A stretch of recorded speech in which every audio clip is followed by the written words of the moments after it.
விஷயங்கள். உங்களுக்கு சனி திசை நடக்குதுன்னா தயவு செய்து இந்த வீடியோவை கொஞ்சம் கவனமா பாருங்க. கர்மகாரகங்கிற சனி எப்பயுமே தன்னோட வேலையை 6ஆம் பாவத்தின் வழியாக தான் உங்களோட திறமை, தகுதி, உங்களோட பொறுப்பு, கடமையை உணர்த்துவார். ஸோ ஒரு சனி திசை நடக்குதுனாலே அது 6ஆம் பாவத்தை மையப்படுத்தி அது 6ஆம் பாவத்தின் வழியாகத்தான் செய்யும்.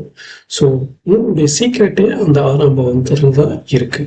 அந்த 6ஆம் பாவகம் உங்களுடைய ஜாதகத்தில் எந்த ராசியாக வருகிறதோ அந்த ராசியினுடைய முடிவைத்தான் நீங்கள் கடைசியாக எட்டுவீர்கள். ஸோ அது சார்ந்த கல்வி, அது சார்ந்த தொழில், அது சார்ந்த உழைப்பு உங்களிடம் இயல்பாகவே இருக்கும். ஆனால் அதை கொஞ்சம் மாத்திக்கணும். அதுதான் இந்த சனிப திசை உங்களுக்கு சொல்லக்கூடிய கருத்து.